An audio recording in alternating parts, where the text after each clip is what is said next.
تین دعائیں ایسی ہیں جن کو پڑھنا اپنی زندگی کا معمول بنائے، ان کے فوائد، ان کے فضائل، ان کی برکات اور ان کے کمالات زندگی میں بہت زیادہ ضروری ہیں، اور آج کے فتنوں کے دور میں ان کی برکات ہماری زندگی کی، ہمارے دن رات کی اشد ضرورت ہے۔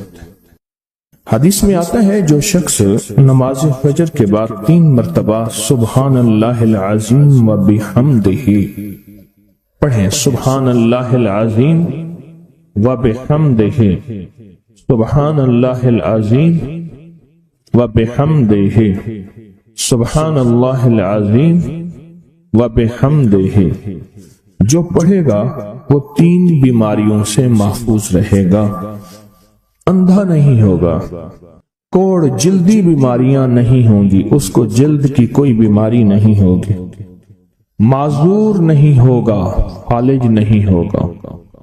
انسان ساری زندگی ایک دعا کرتا ہے، مولا بستر چارپائی کا محتاج نہ کرنا، کسی بندے کا محتاج نہ کرنا، منجے اور بندے کسی کا محتاج نہ کرنا۔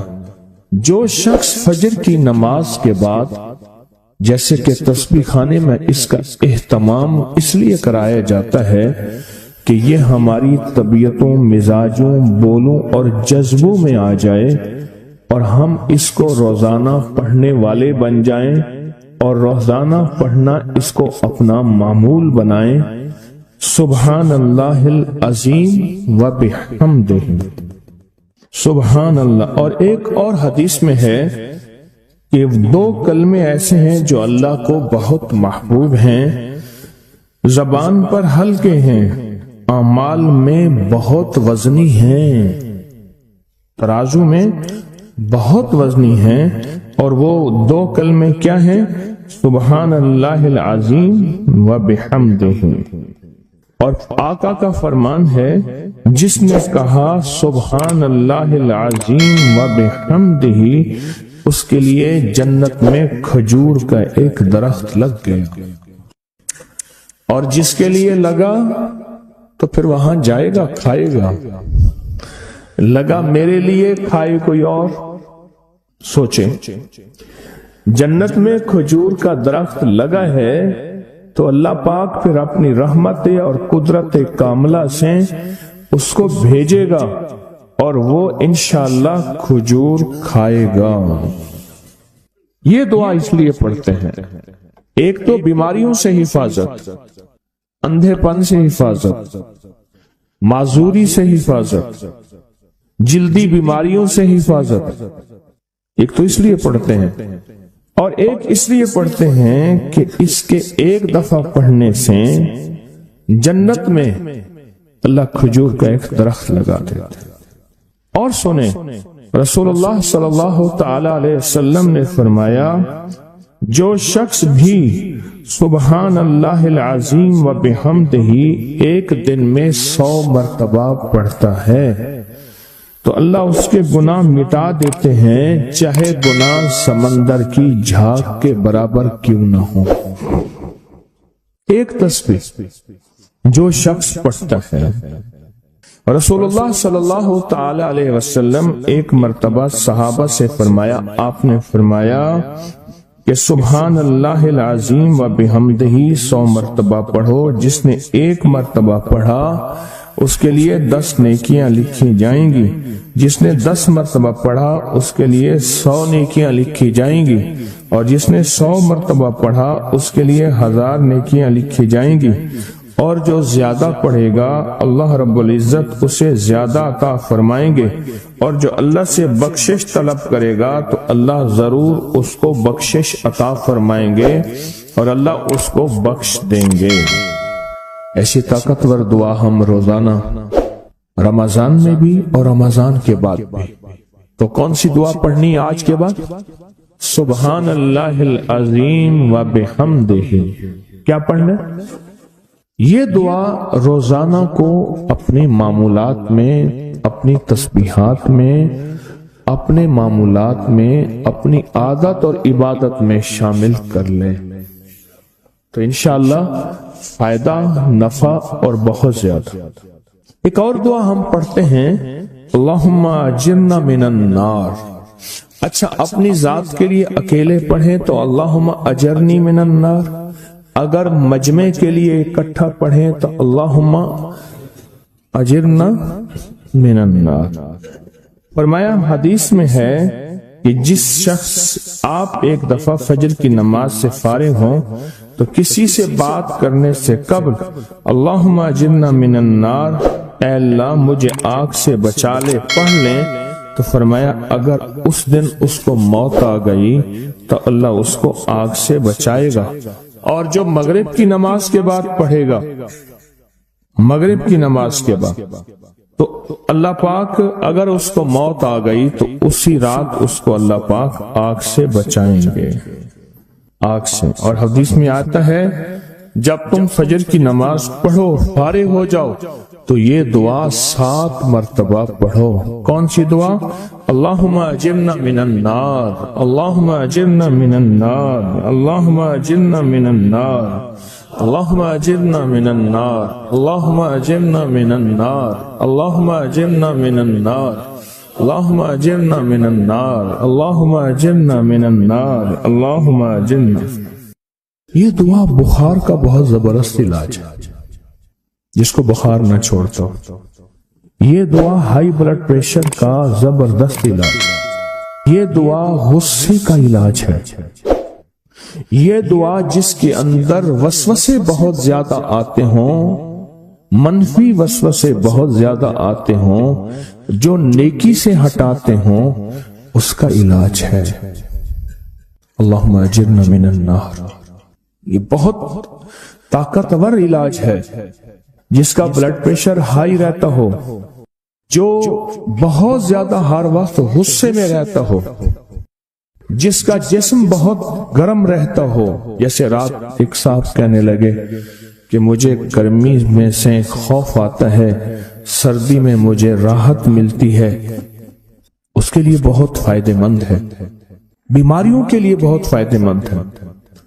ایک عمل ہے بہت طاقتور اور بہت زبردست عمل ہے، اور پوری دنیا کو اس عمل سے بہت فائدہ پہنچا ہے کہ 2 رکعت نماز نفل پڑھ کے 3 بار سورۃ یاسین پڑھے، اور جو اللہ سے مانگے اللہ عطا کرتا ہے۔ سوچیں، ساری دنیا کی نوافل جتنی بھی ہیں، ایک فرض تو فرض کے سجدے کا مقابلہ نہیں کر سکتے۔ ساری دنیا کی نوافل فرض تو فرض ایک سجدے کا مقابلہ نہیں کر سکتے۔ فرض نماز پڑھی، اور فرض نماز پڑھنے کے بعد سورۃ یاسین 3 بار نہیں پڑھی، سینکڑوں بار پڑھی۔ پھر آپ نے نہیں پڑھی، اس وقت آن لائن پوری دنیا میں کتنے بے شمار لوگ ہیں جو تسبیح خانے کے ان اوقات کے مطابق انہوں نے اپنے آپ کو فارغ کیا ہے، خالی کیا ہے، اور سورۃ یاسین لے کر بیٹھے ہیں۔ انہوں نے بھی پڑھی 3 بار سورۃ یاسین، آپ نے بھی پڑھی، اور آپ کے علاوہ پوری دنیا کے کتنے بے شمار لوگوں نے پڑھی۔ کسی نے درد سے، کسی نے غم سے، کسی نے جذبے سے، کسی نے آنسو بہاتے ہوئے، کسی نے اللہ سے باتیں کرتے ہوئے، کسی نے درد اور وجدان کی کیفیت سے۔ یہ لمحہ قبولیت کا ہے، یہ لمحہ قبولیت کا ہے، اور اس لمحے دعائیں قبول ہوتی ہیں، فریادیں پوری ہوتی ہیں، آسیں امیدیں بر آتی ہیں۔ یہ بہت قبولیت کا لمحہ ہے، اور یہ بہت مقبولیت کا لمحہ ہے۔ اس عمل کے بعد سورۃ یاسین پڑھی جائے، انفرادی پڑھنے سے 3 بار تو فائدہ ہوتا ہے۔ جس کو بھی میں نے یہ عمل بتایا، جس کو بھی میں نے یہ عمل بتایا، اس کو بہت فائدہ ہوا، اس کو بہت نفع ہوا۔ سوچیں، اجتماعی بیٹھ کے جب پڑھیں گے اس کو کتنا فائدہ ہوگا، اور اس فائدے پہ یقین ہو، یقین ہو کہ جو کچھ ہوا ہے یہ فائدہ 100% ہے، اس میں کوئی شک نہیں ہے، اس پہ 100% یقین ہو۔ اس پہ 100% یقین ہو۔ عمل ہوا اور عمل پہ یقین نہ ہوا، عمل کی تاثیر ختم ہو جاتی ہے۔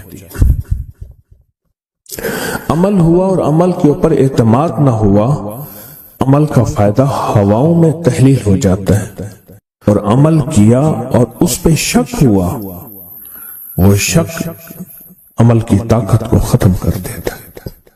اس پہ 100% یقین ہو۔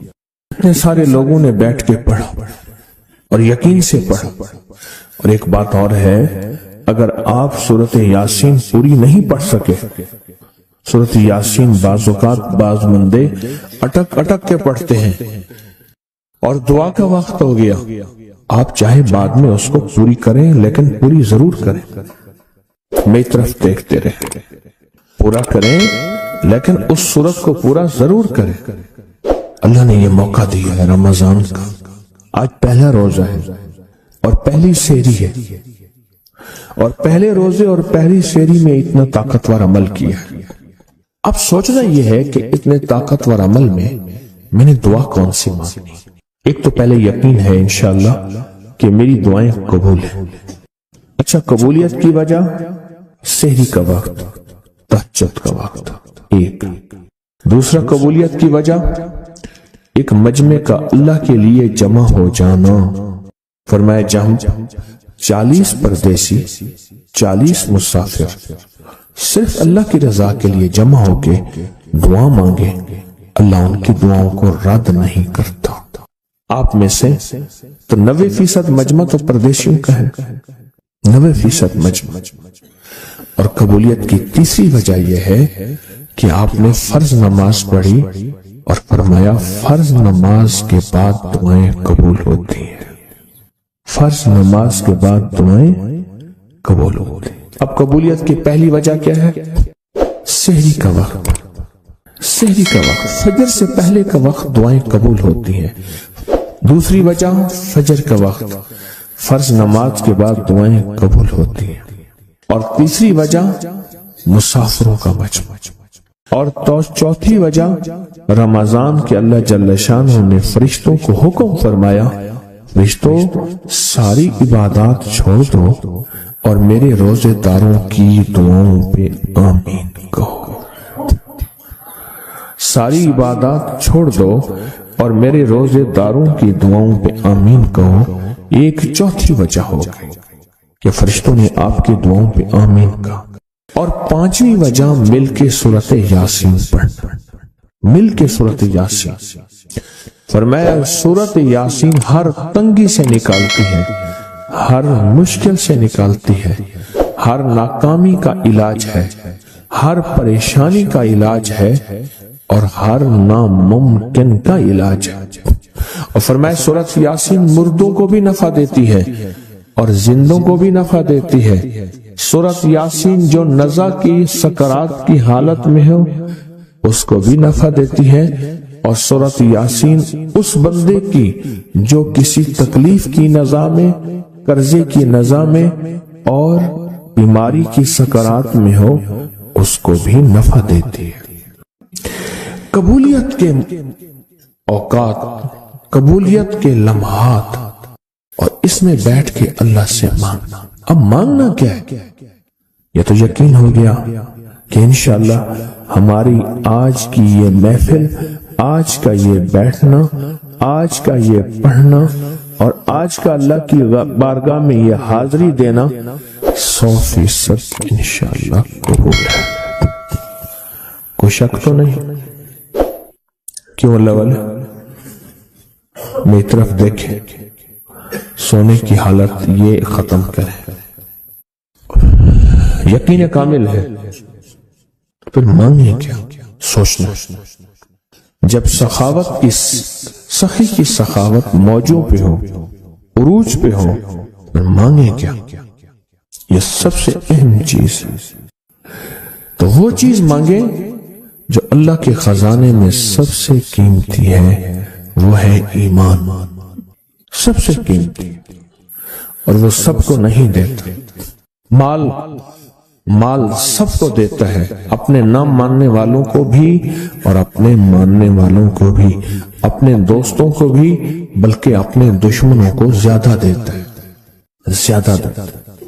مال اپنے دشمنوں کو زیادہ دیتا ہے اور بعض اوقات اپنے دوستوں کو بھی زیادہ دیتا ہے، جیسے انبیاء میں سے حضرت سلیمان، حضرت داؤد، حضرت یوسف علیہ السلام، جیسے صحابہ میں حضرت عثمان غنی، عبد الرحمن بن عوف اور بے شمار صحابہ، اولیاء میں سے حضرت پیران پیر شیخ عبد القادر جیلانی اور بڑی بڑی ہستیاں۔ اللہ اس لیے دیتا ہے کہ یہ مومن یہ نہ سمجھے، تو سب سے پہلی چیز جو اللہ سے مانگنی ہے وہ ایمان مانگنا ہے۔ ساری دنیا مل گئی، سارا مال مل گیا، ساری حکومتیں اور ساری چیزیں ملی، ایمان نہ ملا تو ہم گھاٹے میں رہ گئے۔ ہمارا سودا گھاٹے کا سودا تھا، ایمان نہ ملا۔ اللہ سے سب سے پہلے ایمان مانگنا۔ جو بندہ ساری عمر جو چیز مانگتا ہے، غور سے دیکھنا، غور سے سمجھنا، ساری عمر جو چیز مانگتا ہے، جو بندہ ساری عمر جو چیز مانگتا ہے، ساری عمر جو چیز مانگتا ہے، جو بندہ ساری عمر جو چیز مانگتا ہے، اگر نہ ملی، اللہ سچی طلب کی بنیاد پہ آخری وقت میں وہ چیز عطا فرماتے ہیں۔ حضور سرور کونین صلی اللہ تعالی علیہ وسلم کا فرمان ہے، انس بن مالک کی روایت ہے کہ لوگوں سنتے ہو، جو شخص کسی چیز کے سے متعجب ہو کر سنے، غور سے سنے۔ انہوں نے فرمایا، لوگوں سنتے ہو، جو کسی شے سے متعجب ہو کر لا الہ الا اللہ کہتا ہے، اللہ ہر حرف کے مقابلے میں ایک ایک درخت پیدا کر دیتے ہیں جس کے اتنے پتے ہوتے ہیں جتنی دنیا میں دن، اور ہر پتا اس کی قیامت تک کے لیے اس کے لیے مغفرت کرتا ہے اور تسبیح پڑھتا ہے۔ متعجب ہوا، ہاں لا الہ الا اللہ، اچھا فلاں جیت گیا، واہ لا الہ الا اللہ، فلاں ہار گیا، اچھا فلاں بندے کے ساتھ یہ ہوا، فلاں واقعہ یہ ہوا۔ متعجب ہو کے کیا پڑھا؟ لا الہ الا اللہ، بس اتنا سا لفظ پڑھا، اور اتنے سے لفظ پڑھنے پہ اب وعدے سوچیں، کیا وعدے ہیں؟ میں کہ اللہ ہر حرف کے بدلے میں، اب لا الہ الا اللہ، اب اس کے جتنے حرف ہیں آپ گن لیں، ہر حرف کے بدلے میں اللہ کیا کرتا ہے؟ ایک درخت پیدا کرتا ہے، اور اس کے پتے کتنے ہیں؟ تو معلوم ہوا کہ درخت کتنا بڑا ہے، بڑا ہوگا تو اتنے پتے ہوں گے، جتنے پتے جتنے دنیا میں دن۔ جب سے یہ دنیا بنی ہے کتنے دن ہوں گے؟ سال میں 365 دن ہے،